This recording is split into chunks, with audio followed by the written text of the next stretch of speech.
So hello student, तो बहुत बहुत स्वागत करता हूं आज की इस वीडियो में। तो फ्रेंड्स, आज की ये वीडियो आप लोग के लिए सबसे ज़्यादा इंपॉर्टेंट होने वाली है, क्योंकि आज के इस वीडियो में हम बात करेंगे तृतीय सर्ग जो आयोजन है, इसको आज यहाँ पे बहुत ही आसान तरीके से यहाँ पे डिस्कस करने वाले हैं।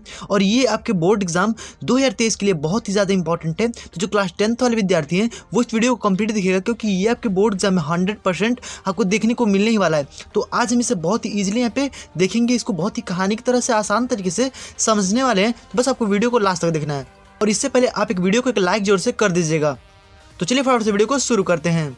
तो देखिए, इसको समझने से पहले आपको यहाँ पे द्वितीय सर्ग जो है वो थोड़ा समझना पड़ेगा, ठीक है। तो द्वितीय सर्ग में जो लास्ट में क्या हुआ था कि जो श्री कृष्ण है वो युधिष्ठिर को राजा बना देते हैं, और युधिष्ठिर जो है उनका जो राजपाट जो है वो सही ढंग से चलने लगता है। तो कृष्ण अपने द्वारिका चले जाते हैं, ठीक है। और आपको याद होगा कि जो हमारा पहला सर्ग था उसमें अर्जुन जो है वो स्वयंवर में द्रौपदी को जीत जाते हैं, ठीक है। और जब वो कुंती के पास लाते हैं तो भाई उनको पता तो नहीं था कि मतलब द्रौपदी है, ठीक है। तो वो कहते हैं कि वो जितने भी मतलब पांडव हैं उसमें आपस में बांट लो, ठीक है। मतलब द्रौपदी को आपस में सब लोग बांट लिए हैं, ठीक है। और वो सभी की पत्नी बन गई, ठीक है। तो इस प्रकार से अब यहाँ पे जो तृतीय सर्ग है इसमें आयोजन होता है। तो इसको आप देखिए, बहुत ही आसानी से इसको आप समझते हैं, ठीक है। तो देखिए, तो जब वो पांचों की पत्नी बन जाती है तो अब यहाँ पे हमारे तृतीय सर्ग में उसी की बात की गई, ठीक है। देखिए इसमें क्या किया गया आयोजन सर्ग में, इसको आपको आसानी से समझना है। देखिए बहुत ही आसान तरीके से देखिए, पांडवों ने विचार किया कि धन, धरती और नारी के कारण संसार में सदा से संघर्ष जो कि चलता रहा है। मतलब कि आपको भी पता होगा कि धन के लिए भाई मतलब कि लड़ाई झगड़ा हो जाता है, ठीक है। धरती के लिए और नारी के लिए भी, नारी के लिए भाई मतलब कि कुछ भी हो सकता है, ठीक है। तो यहाँ पे अब इतना को समझ में आएगा। उसके बाद से कौरव धन और धरती के पीछे पहले से ही पड़े हुए हैं, ठीक है। यह आपको पता होगा। और यहाँ पे कहीं द्रौपदी आपस के झगड़े के कारण न बन जाए, मतलब सभी की भाई पत्नी है, तो अब वहाँ पे आपस के मतलब जो सभी पांडव हैं उनके आपस के जो कारण न बन जाए द्रौपदी, ठीक है। तो इन्होंने क्या किया, इसलिए इन्होंने नारद के कहने पर एक नियम बनाया, ठीक है। नारद के कहने पर इन्होंने एक नियम बना दिया। भाई क्या बनाया, देखिए यहाँ पे कि पांचों पांडव बारी बारी एक एक वर्ष के लिए द्रौपदी को अपने पास रखेंगे। मतलब कि अब देखिए ये इन्होंने निवारण कर दिया कि भाई सभी लोग मतलब कि जितने भी पांडव हैं वो एक एक वर्ष के लिए अपने पास जो कि द्रौपदी को रखेंगे, ठीक है। तो इतना आपको क्लियर हो गया। उसके बाद से देखिए, लेकिन इस दौरान दूसरा पति उन्हें साथ में देख ले तो उनको दंड स्वरूप में 12 वर्ष का वनवास अर्थात वन जाना पड़ेगा, ठीक है। मतलब कि जिस समय वो जिसकी पत्नी है, ठीक है, उस समय में अगर कोई दूसरा उनका पति, ठीक है, उनको अगर देख लेता है तो उन्हें 12 वर्ष का वनवास भी जाना पड़ेगा, ठीक है। तो इतना आपको क्लियर। एक पैराग्राफ देखिए, आपको इतना लिखना है, ठीक है। उसके बाद से आपको देखिए यहाँ पे लिखना है, देखिए उसके बाद से आपको इसे डॉट डॉट कर देना है अपने बोर्ड एग्जाम में। इसी प्रकार से आपको लिखना है, ठीक है। देखिए एक बार एक ब्राह्मण की गाय चोरी हो गई, ठीक है। मतलब कि एक बार क्या हुआ कि एक ब्राह्मण की गाय जो कि चोरी हो जाती है, ठीक है। सभी लोग शोर मचाने लगते हैं कि भाई इनकी गाय चोरी हो गई, ठीक है। उसके बाद से देखिए, तभी अर्जुन दौड़ कर चोरों को पकड़ने के लिए आए, ठीक है। मतलब अपने घर से चूंकि बाहर आए चोरों को पकड़ने के लिए, ठीक है। उसके बाद से और अपने शस्त्रागार में जाते हैं, मतलब कि जो जहाँ पे वो शस्त्र रखते हैं, मतलब कि जो भी उनका जो तीर धनुष है, ठीक है, मतलब जहाँ पे वो रखते हैं शस्त्रागार जिसमें अस्त्र शस्त्र को रखा जाता है, उसमें वो गए। तभी वहाँ पर युधिष्ठिर जो है वो द्रौपदी के साथ बैठे होते हैं, ठीक है। मतलब कि द्रौपदी और युधिष्ठिर जो है वो दोनों लोग आपस में मतलब बैठे रहते हैं, ठीक है। तो उसके बाद क्या होता है, और वहाँ उन्हें बैठे हुए देख लेते हैं। मतलब जो अर्जुन है वो क्या करते हैं, वहाँ पे उन्हें बैठे हुए देख लेते हैं, जिसके फलस्वरूप अब इसके पश्चात उन्हें क्या होता है कि 12 वर्ष के लिए वनवास जाना पड़ता है, यानी वन जाना पड़ता है, ठीक है। इस प्रकार वह वन चले जाते हैं। और जब समय बीतता जाता है, मतलब जैसे जैसे समय बीतता है उनका जो समय है वो खत्म होता जाता है, तो अंत में मतलब कि जब वो मतलब वनवास में थे, ठीक है, उसी के अंत में लास्ट में, तो मतलब कि वर्ष के लास्ट वाला जो वर्ष बचता है उसी में, ठीक है, तो अंत में अर्जुन द्वारिका चले जाते हैं, ठीक है। अब भाई अंत में क्या होते हैं, वो द्वारिका चले जाते हैं मतलब कृष्ण के पास। तो श्री कृष्ण के पास वहाँ पे चले जाते हैं। वहाँ पहुँचने के बाद श्री कृष्ण अपनी बहन सुभद्रा का विवाह अर्जुन के साथ कर देते हैं। मतलब कि अब जैसे ही वहाँ पहुँचते हैं अर्जुन, तो उनका जो श्री कृष्ण की बहन थी सुभद्रा, ठीक है, उनका विवाह जो है वो अर्जुन के साथ कर देते हैं, ठीक है। तो देखिए अब क्या है हमारा, वह और अर्जुन को लेकर खांडव वन चले जाते हैं। मतलब कि खांडव वन में यहाँ पे अर्जुन को लेकर के चले जाते हैं, ठीक है।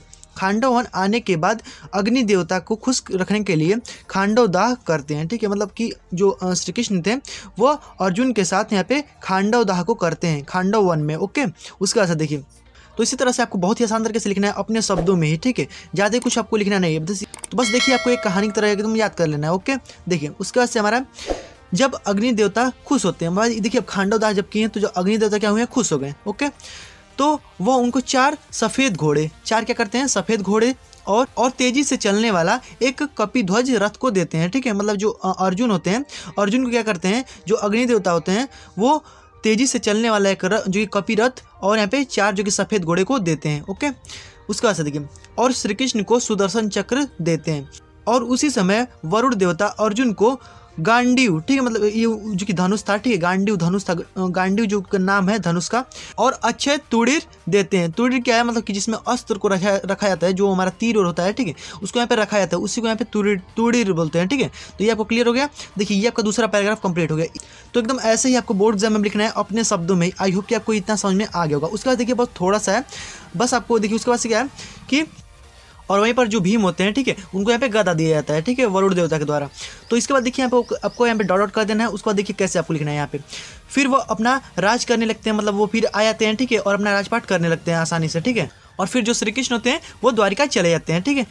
और एक दिन नारद पांडव के पिता पांडु जो थे, ठीक है, मतलब पांडव के जो पिता थे पांडु के स्वर्ग से संदेश लाते हैं। भाई क्या लाते हैं कि उन्हें स्वर्ग की प्राप्ति के लिए राजसूय यज्ञ करवाना है, मतलब जो राजसूय यज्ञ होता है वो करवाना चाहते हैं अपने स्वर्ग में, मतलब स्थान उनको मिल जाए, ठीक है, इसलिए वो राजसूय यज्ञ को करवाना चाहते हैं। लेकिन क्या होता है कि जो श्री कृष्ण थे, मतलब इन्होंने इस बात को क्या कहा, जो पांडव थे उन्होंने इस बात को जो कि श्री कृष्ण जी को बताया। तो वो क्या किए कि श्री कृष्ण जो थे उन्होंने कहा कि जो राजसूय यज्ञ होता है, तो उन्होंने बताया कि जो राजसूय यज्ञ होता है वो तभी हो सकता है जब कोई राजा हो, ठीक है, वो सभी राजाओं पे क्या करता है, विजय प्राप्त कर लेता है, तो ही यहाँ पे राजसूय यज्ञ होगा, ठीक है। लेकिन वो जो थे, ठीक है, जो पांडु थे उन्होंने सभी राजाओं पे जो कि अभी मतलब कि विजय प्राप्ति नहीं किया था, ठीक है। उसमें क्या था, जो जरासंध था उस पर उन्होंने विजय नहीं प्राप्त किया था। जरासंध बहुत ज़्यादा खतरनाक था, ठीक है। तो इसमें क्या हुआ कि सभी ने फिर मन बनाया कि सभी पांडव मिलकर कि चलिए अब उसको हराया जाए, ठीक है, और यहाँ पे राजसूय को किया जाए। तो ये सभी लोग गए, ठीक है, और यहाँ पे जो जरासंध था उसको यहाँ पे मल्ल युद्ध में, ठीक है। अब देखिए भाई, देखिए कि अर्जुन जो है वो बहुत ही मतलब पतले दुबले पतले थे, तो उनसे उनका युद्ध नहीं हुआ, ठीक है। और फिर उन्होंने देखा कि यहाँ पे जो भीम है वो थोड़े हट्टे कट्टे हैं, तगड़े, ठीक है, उन्होंने उससे जो कि युद्ध किए, ठीक है। मतलब कि जरासंध का भीम के साथ युद्ध हुआ, उसको क्या कहते हैं, मल्ल युद्ध। मल्ल युद्ध मतलब कि कुश्ती का युद्ध हुआ, ठीक है। और कुश्ती में जो भीम थे उन्होंने क्या किया कि जो जरासंध है उसको यहाँ पे बीच में से ही फाड़ दिए, ठीक है। तो यहाँ पे उन्होंने जरासंध को हरा दिया। और फिर यहाँ पे अब देखिए उसके बाद क्या होता है, और जब जरासंध को मल्ल युद्ध में पराजित कर देते हैं तो राजसूय यज्ञ का आयोजन किया जाता है। तो देखिए यही हमारा यहाँ पे आयोजन सर्ग है, जो यहाँ पे अभी आपने इसको देखा, यही हमारा आयोजन सर्ग था। और आई होप कि आपको ये आसानी से समझ में आ गया होगा। तो बस देखिए यही हमारा यहाँ पे तृतीय सर्ग में आयोजन सर्ग था। अब भाई आप लोग कह रहे थे, इतना कमेंट कर रहे थे, ठीक है, तो मैंने इस पे बना दिया। आई होप कि आपको ये समझ में आ गया होगा बहुत ही आसान तरीके से। बस आपको कहानी थोड़ा सा याद करना है कि यहाँ पे सभी पांडवों की मतलब जो पत्नी होती है सबको मतलब कि बराबर मतलब कि एक वर्ष के लिए जो कि कर दिया जाता है, ठीक है। उसके बाद से सभी लोग एक वर्ष के लिए अपनी पत्नी को अपने साथ रखते हैं। और इसी में जो अर्जुन होते हैं वो देख लेते हैं, ठीक है, तो उन्हें 12 वर्ष का वनवास जाना पड़ता है। उसके बाद से वो वनवास चले जाते हैं, फिर श्री कृष्ण के बाद पहुँचते हैं। तो फिर वहाँ पे खांडव वन में जो कि खांडव दाह करते हैं, ठीक है, और वहाँ पे अग्नि देवता जो है वो खुश होकर के उन्हें सफेद घोड़े और तेजी से चलने वाला एक कपि ध्वज रथ देते हैं और श्री कृष्ण को सुदर्शन चक्र देते हैं। इस प्रकार से आप एक लाइन में एकदम याद करिए, ठीक है। और फिर अर्जुन को गांडीव धनुष और यहाँ पे तुड़ीर मतलब कि यहाँ पे अस्त्र रखने वाला देते हैं, ठीक है। और यहाँ पे फिर क्या होता है कि ये अपने राजपाट में चले जाते हैं और फिर यहाँ पे ये द्वारिका अपने श्री कृष्ण चले जाते हैं। उसके बाद से जो इनके पिता हैं मतलब पांडु, या मतलब कि इनका संदेशा आता है, नारद जी लेकर के आते हैं कि इन्हें जो कि ईश्वर की प्राप्ति के लिए इन्हें राजसूय यज्ञ करवाना है। लेकिन राजसूय यज्ञ हो नहीं पाता है क्योंकि यहाँ पे जो जरासंध को नहीं जीत पाए थे। तो यहाँ पे जरासंध को फिर यहाँ पे मल्ल युद्ध में और जो कि भीम द्वारा हरा दिया जाता है। और यहाँ पे फिर जो कि यहाँ पे आयोजन हो जाता है तृतीय सर्ग का, ठीक है। यही हमारा तृतीय सर्ग था। आई होप कि आपको ये फिर से यहाँ पे कहानी की तरह आसानी से समझ में आ गया होगा। तो बस आपको ऐसा ही अपने मन से ही कहानी की तरह बना कर लिखना है और इसमें आपको पूरा नंबर दिया जाएगा, ठीक है। तो आई होप कि आपको ये सारी चीज़ें इजीली क्लियर हो गएंगी।